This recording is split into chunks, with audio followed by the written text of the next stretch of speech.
We have one item before us, and I'm going to turn it over to Commissioner, oh, wait, we don't have to do roll again, right?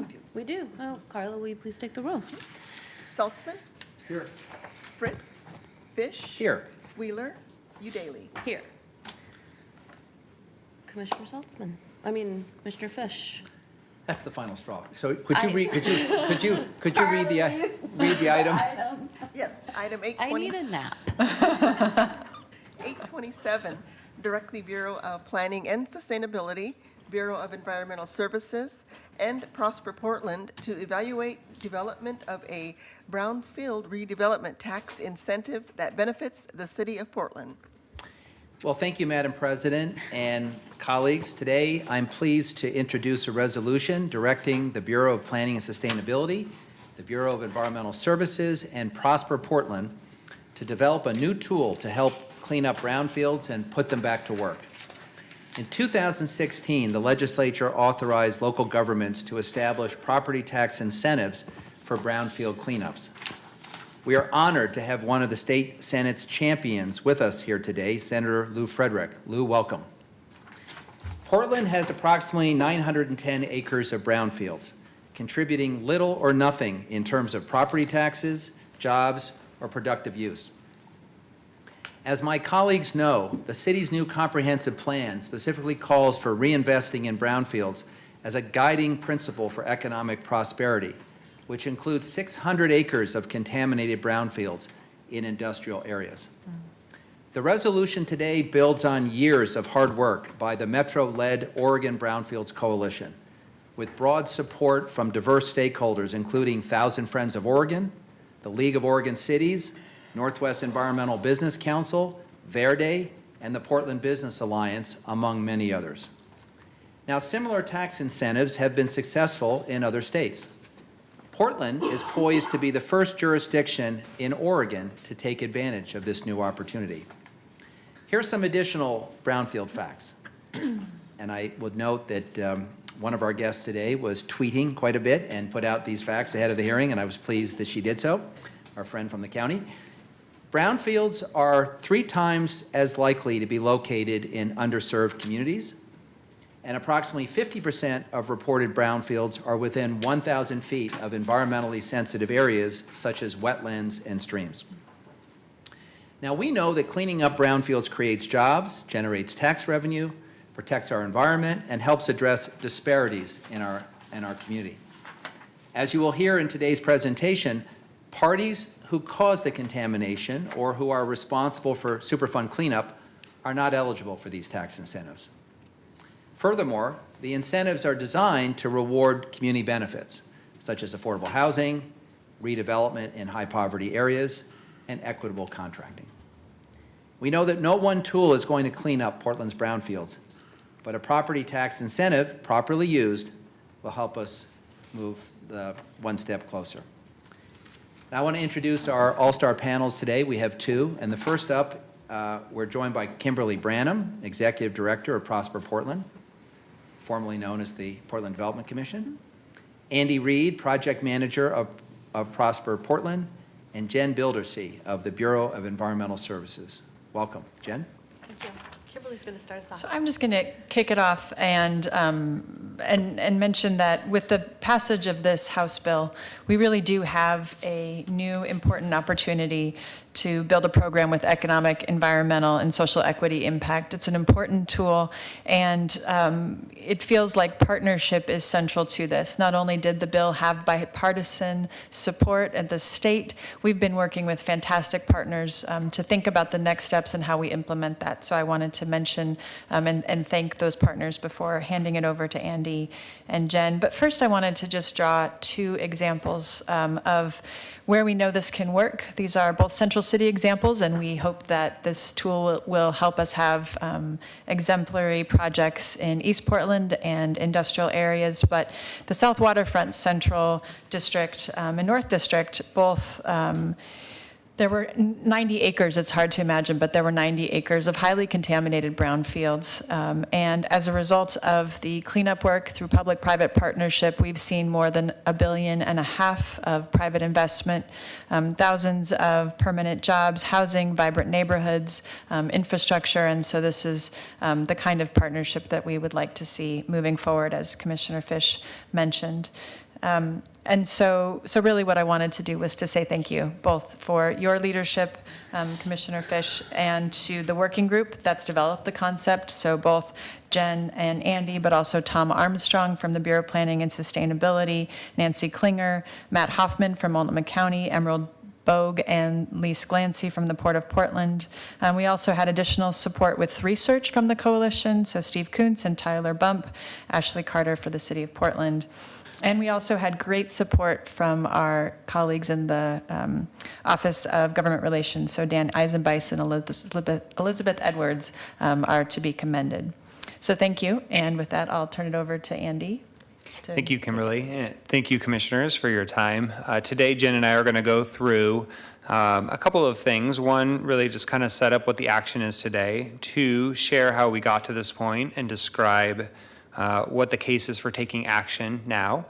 And three, to discuss what a local brownfield incentive program could look like. So as previously shared, this is the action we're asking you to take. Just to be clear, this is not in creating the incentive program, but instead it's giving us a year to continue to analyze the program further and refine the concept. And this creates the space for us to write the code and have the time to do that well, but also put the parameters around a program and what that might look like. So we've heard some of the statistics come out already, and as you can see here, there are a lot of areas that this kind of goes into in terms of how it impacts our city. And just as a kind of side note, Tyler Bump and Nancy Klinger are here today if there are technical questions about how this all works with our various plans. So the case for action from our standpoint is pretty clear. There are 900 acres ready to be redeveloped, but for having a tool to do it. And when the total cleanup does occur, we'll see an estimated $240 million in cost.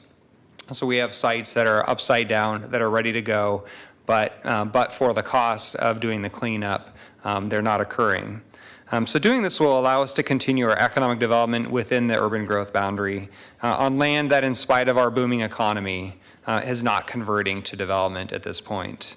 And moreover, this effort is a key strategy to meet our social, environmental, and economic goals. Good afternoon. I'm Jen Bildersee. I coordinate the Brownfield program at the Bureau of Environmental Services, and I'm going to pick up the story where Andy left off to give you a little bit of context about how we got there, because it's really shaped the proposal that we brought today.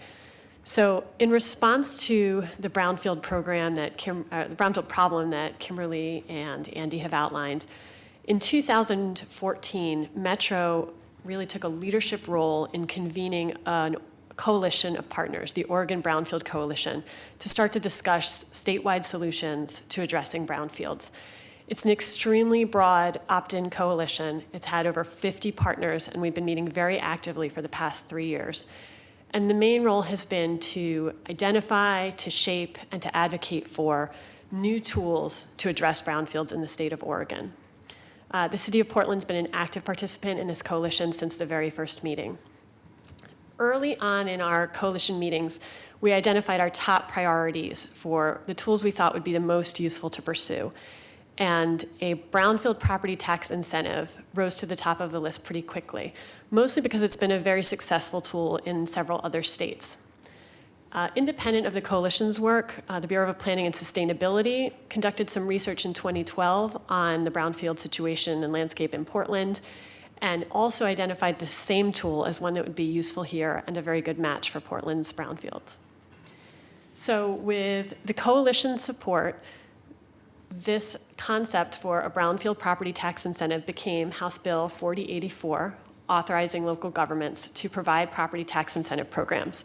So again, the state legislation did not create the tax incentive program. What it did was it created the opportunity for local jurisdictions to shape their own programs. And certain aspects of the programs were dictated by the state legislation. For example, the fact that the polluter pays, so a responsible party who contaminated a property would not be eligible for this incentive. That's within the state legislation. But the legislation also allows local jurisdictions to really tailor the program to fit the particular needs and priorities of the local context.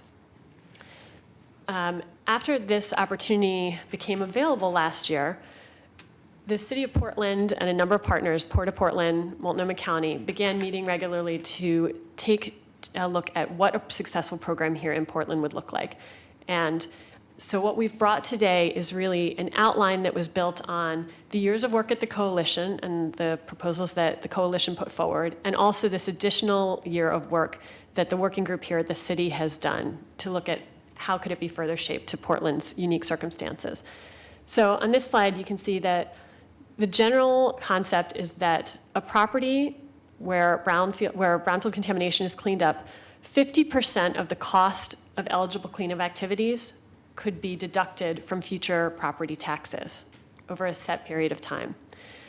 Additionally, if a property and a project fits certain priority categories for the City of Portland, for example, affordable housing, equitable contracting, then additional incentives to the amount of 25% of the cleanup for each of those categories could be added to the incentive, and that would cap out at 100%. So Andy's actually going to walk through a specific example. Before we do that, I do want to recognize that just so many partners who are part of the coalition are here in the room today, and Kimberly named many of them. Additionally, Senator Frederick has been an early champion of statewide legislation and brownfield efforts, and we're all very thankful for that. It's really what's allowed us to get to this point.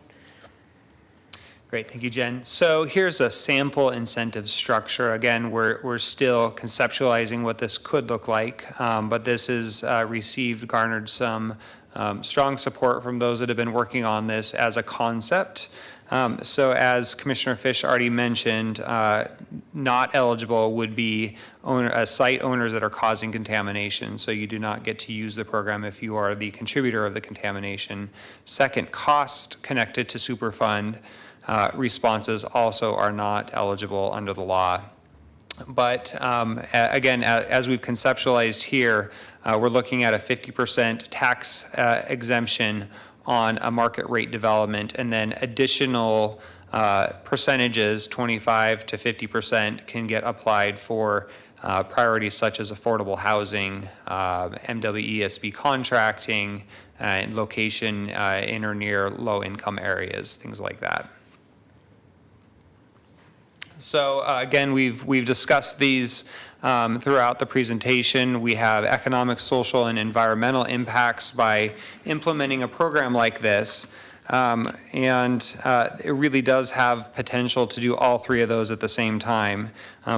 We could see redevelopment, if all the brownfields are redeveloped, we could look at 31,000 new jobs in our area just on the brownfields alone, with another $40 million in additional revenue to our jurisdictions.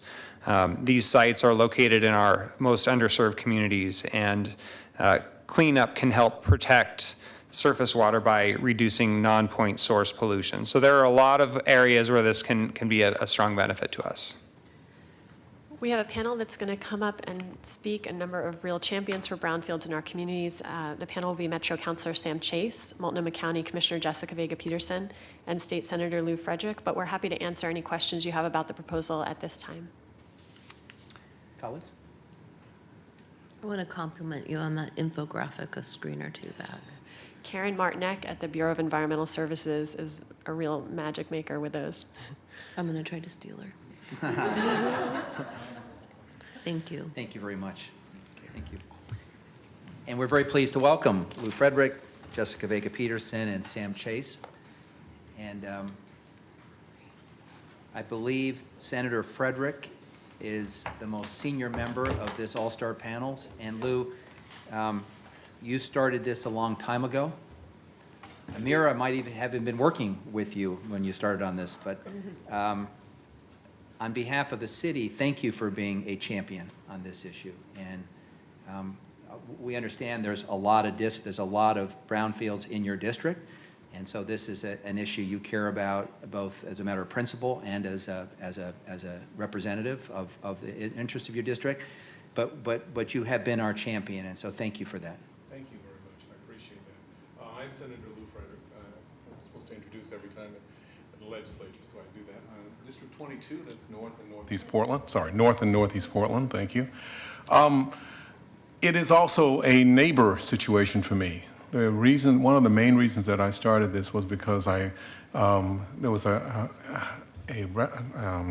gas station grocery store that sat empty for 30 years, a block and a half away from my house. And I knew why it was empty, because the fellow who was the mechanic there, I used to take my VW bus there, and I went to pick up the bus one day, and I was in the backyard, and the guy came out of the shop with a bucket of liquid, and he proceeded to pour it onto the ground. And I said, "What are you doing?" He said, "Just pouring this solvent. It had cleaned up the carburetors." And I said, "You can't do that." He said, "I've been doing it for years. What are you talking about?" And that's when I stopped going to that particular spot because of that. But a few months later, they completely closed down the shop itself. I'm sure it wasn't just because I wasn't going anymore. But I realized that was one of the reasons that sat empty for 30 years, was because it had been a brownfield, identified as one. And in fact, when I went to the legislature, one of my first bills in 2011 was dealing with brownfields. And so we asked the DEQ to take a look at the brownfields in my district and then in the other districts around the state. I had 147. And they were very simply easily identified in some ways. They were the old gas stations, used to be on every third corner or so.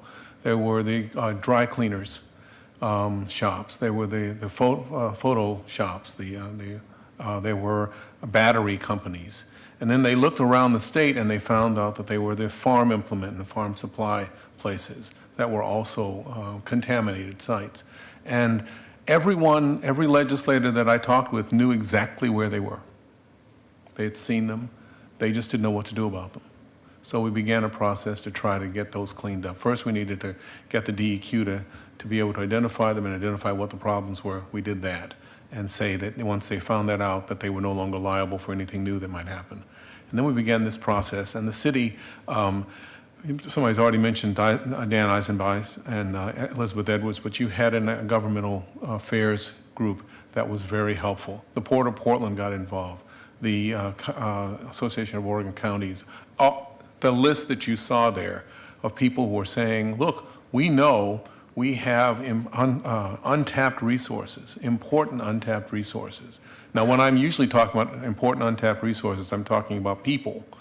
In this situation, we really are going down to earth. This is untapped resources that we could be using, that people could be using. And I hope at some point to include additional incentives. I'd like to see when there are jobs created on those brownfields that we actually have some kind of a tax incentive there for them as well. That's a little difficult when our budget is the way it is. You mentioned a tax cut of some form, and that does not hit well with my fellow members of the Ways and Means Committee. So, but I think that may be another way to do it, because 31,000 new jobs is great. More housing is great. And this particular proposal resolution is outstanding, because we really are going to see some things take place. This does not come about because everyone just decided, one group decided to do it. It was the Senate, it was the state, it was the city, it was the county, all of these folks working together. And it was bipartisan because everyone knew about those empty sites sitting there empty, and we needed to do something about that. What I am very pleased about this is, in particular, is that it's predictable. Everyone has a sense of what is needed and how it's done.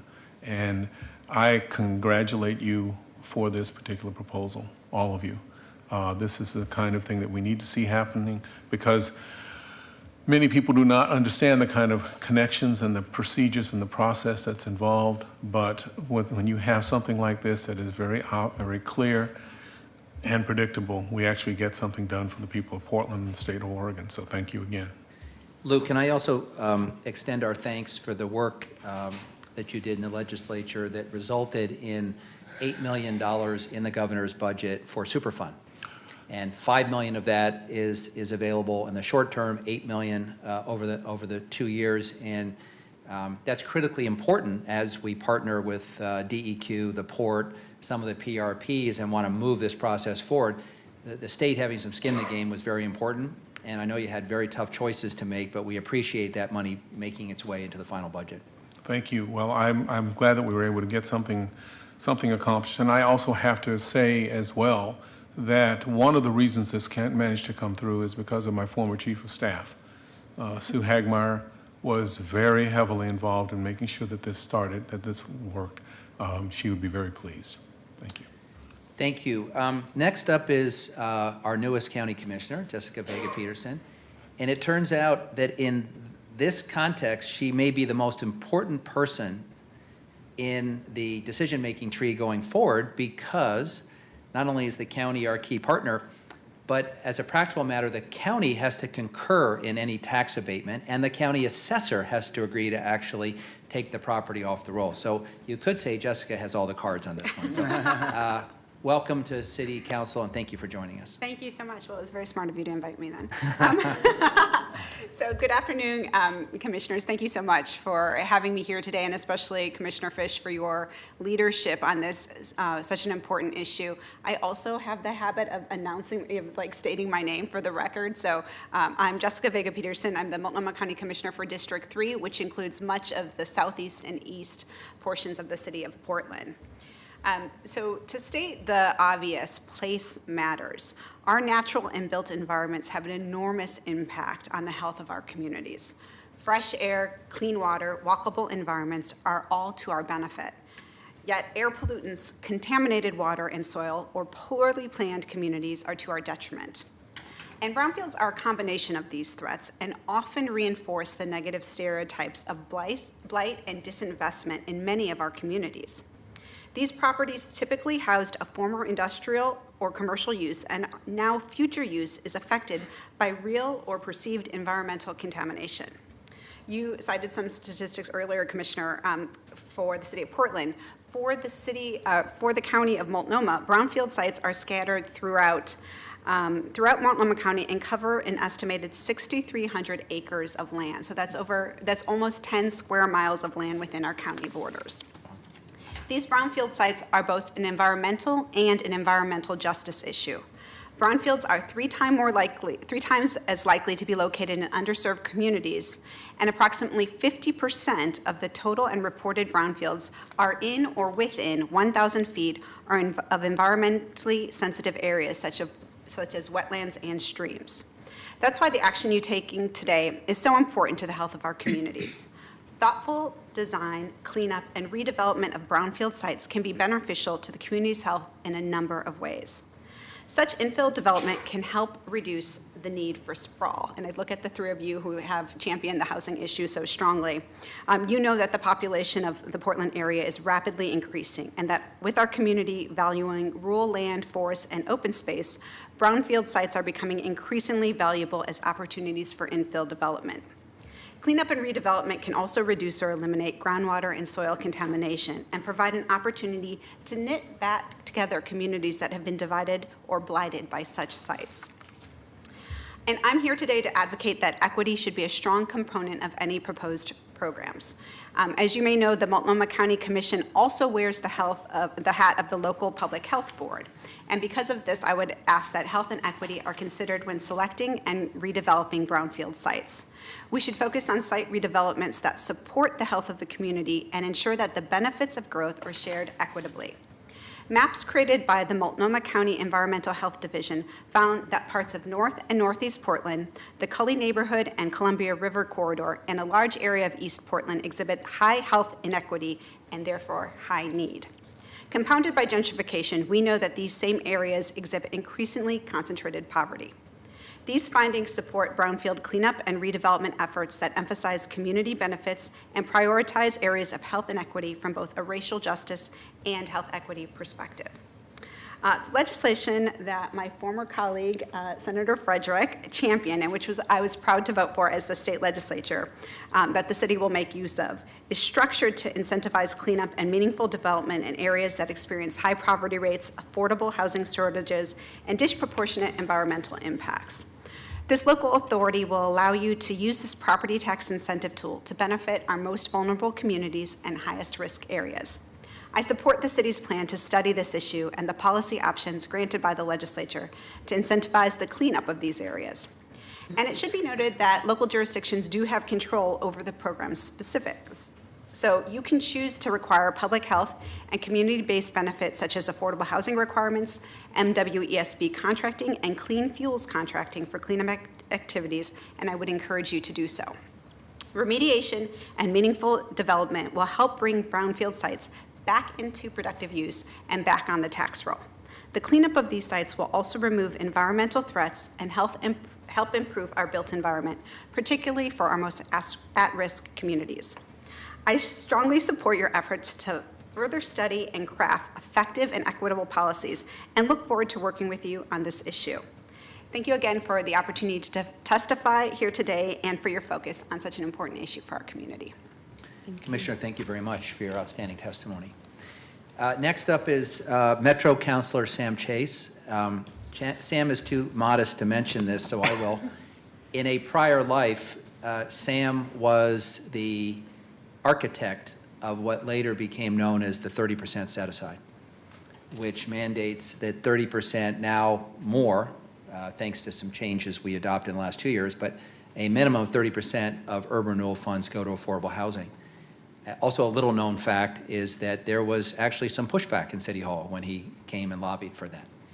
But he persevered, and we're still in a housing crisis, but I can't imagine where we would be today if we didn't have that tool all these many years to invest in affordable housing. So thank you, Sam, and welcome to City Hall.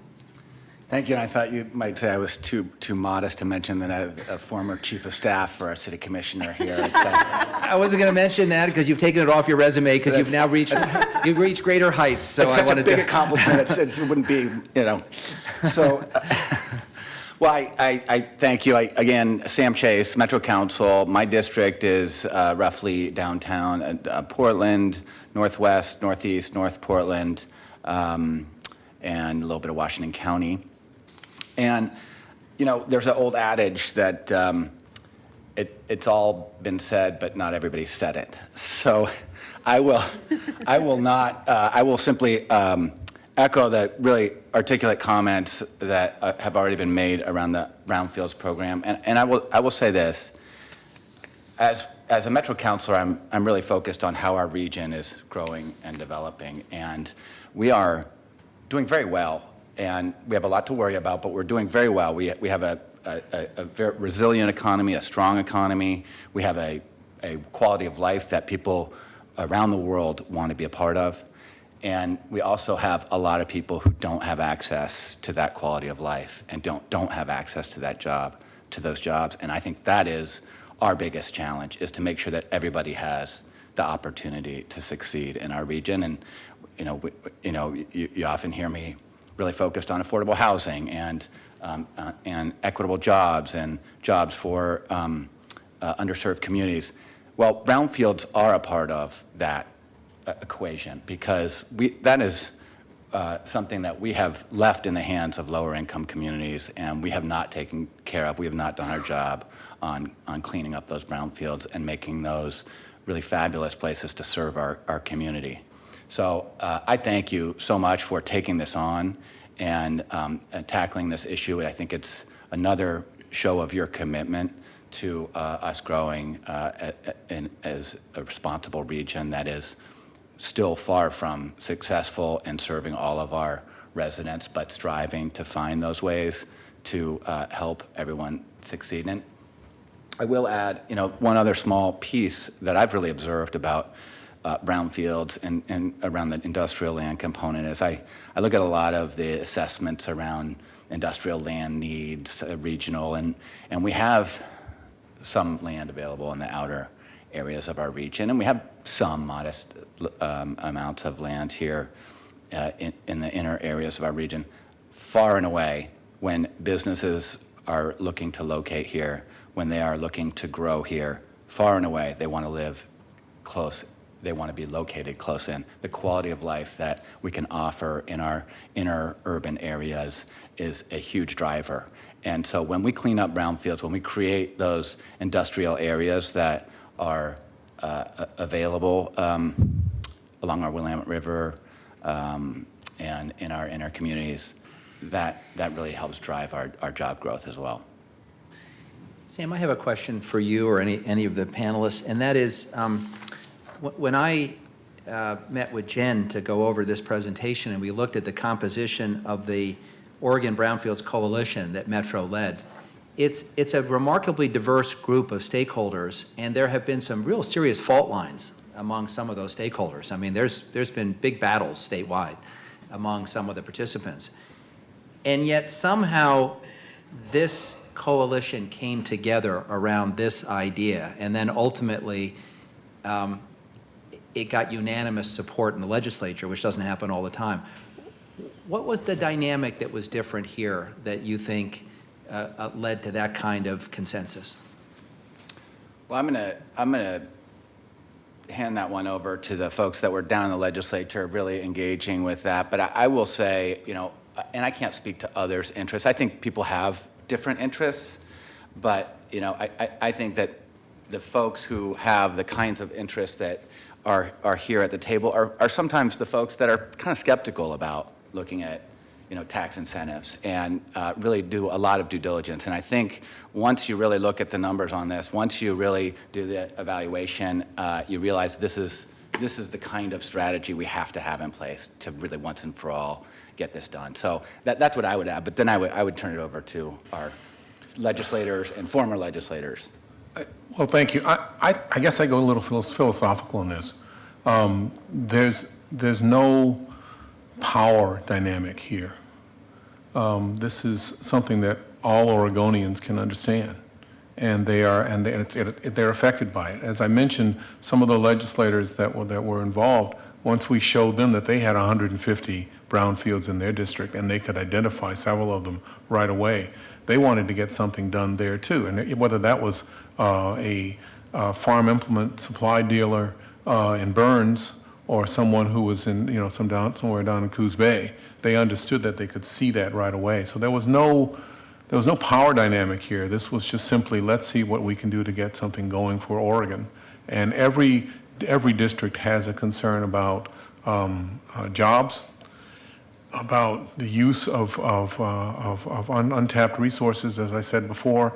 And so that was pretty straightforward. There wasn't a lot to do except, I mean, there were people who were suspicious of other people, which is what always happens. But that we even broke through that because everyone understood this was something everyone could be part of. And I have to, again, commend my former colleague because the reason that people knew that they may have had 155 brownfield sites is that every single legislator in the building got a map of the district that they represented with all of the different brownfield locations. So you could see in black and white right in front of you what the impact was for your community and the people you were representing. And that was something that we received from his office, and that was a very powerful tool in making that connection, bringing it down to a personal level, and making people realize that this is something that it's not a Portland problem, it's an Oregon problem that we need to impact. Well, that's great, and it's very inspiring.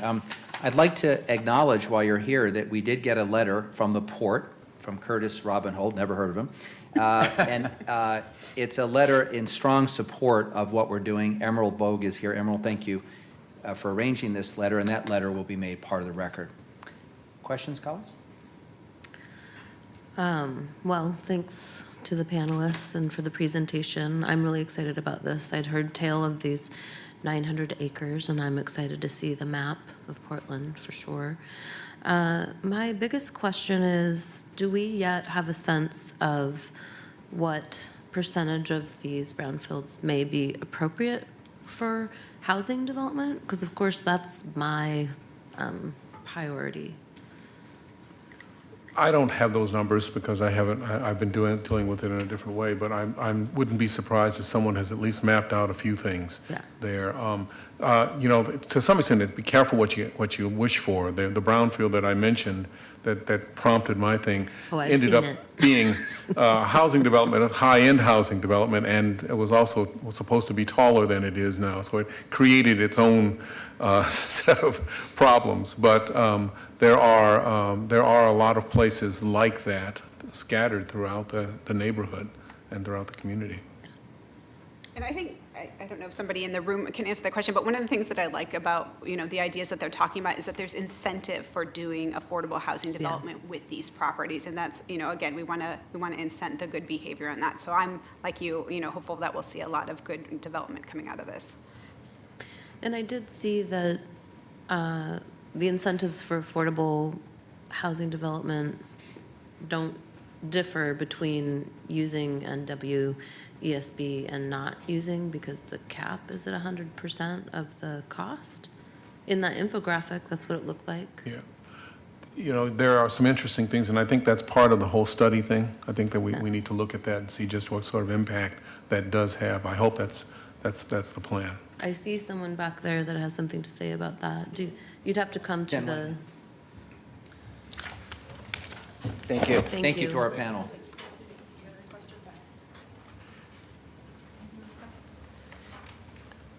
So what the infographic showed is that for each category of the 5, you would receive an additional 25%. So if, for example, it was an affordable housing development that also used equitable contracting, that would receive both additional 25%. It's just if you hit more than 2 categories, so if you use equitable contracting and affordable housing, and you're in the high poverty area, as we end up defining that, you would still cap out at the 100%, because the recommendation was that, and the state legislation carried forward, was that no one should receive more than 100% of what they actually spend on the brownfield cleanup.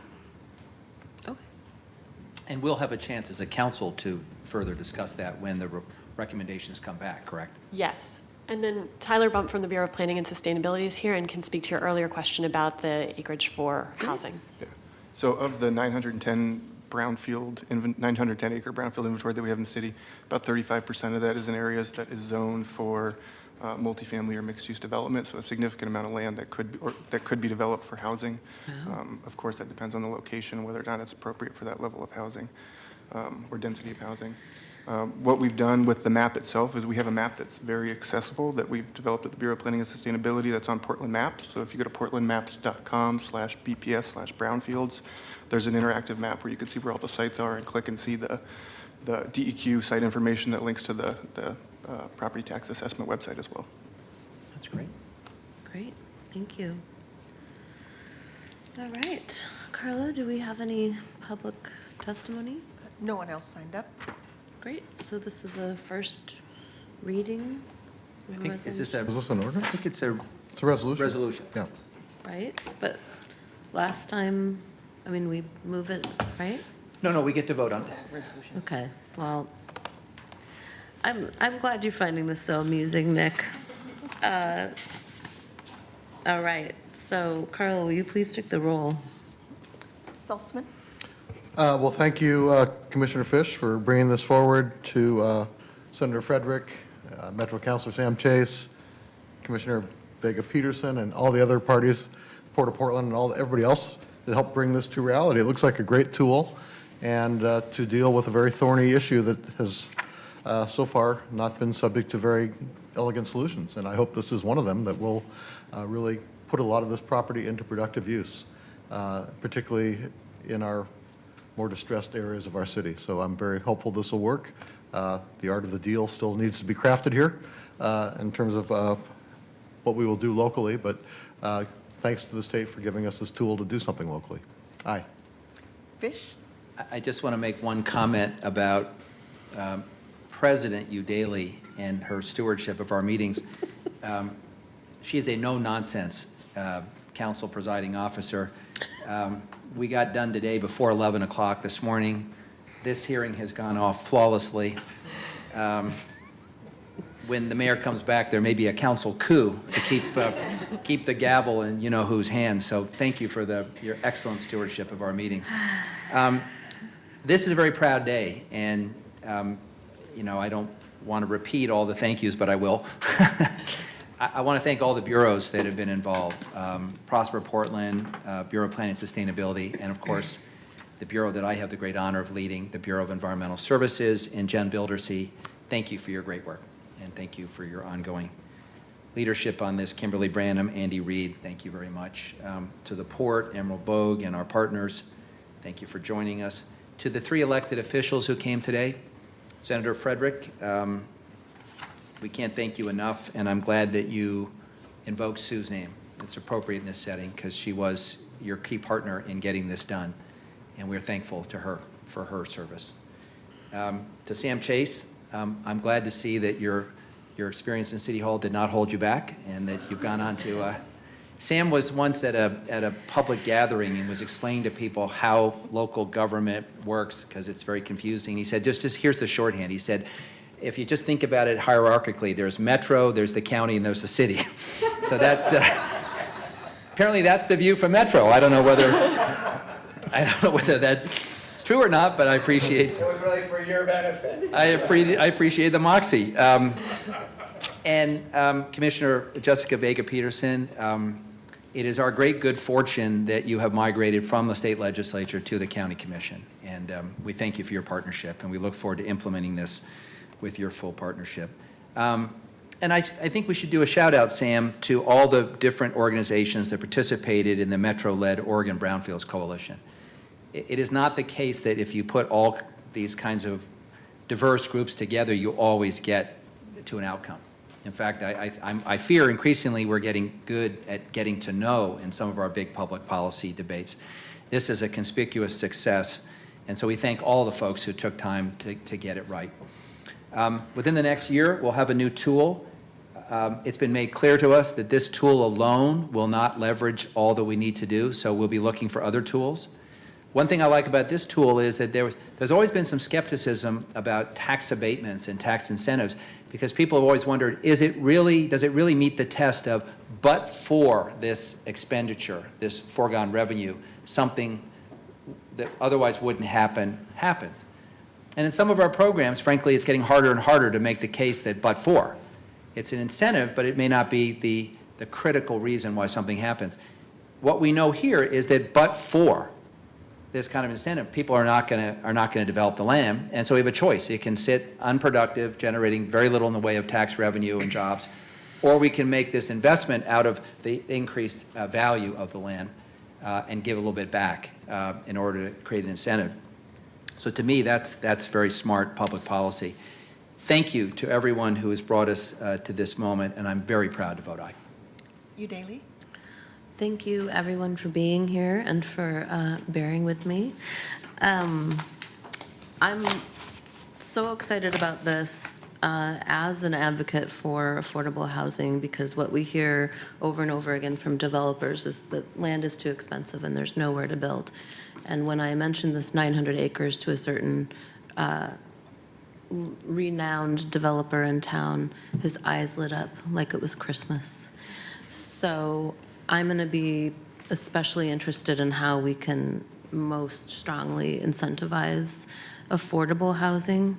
And it seems clear to me that the benefit of doing this versus the cost of doing nothing is going to be a huge win for the city and for the region. So thanks for all your hard work. Madam President, before you gavel us at the end of the meeting, can I just say I committed a faux pas. I did not acknowledge Amira Streeter, who is in charge of community development in my office, and Todd Lofgren, who is the liaison to the BES. And thanks to both of them for their great work.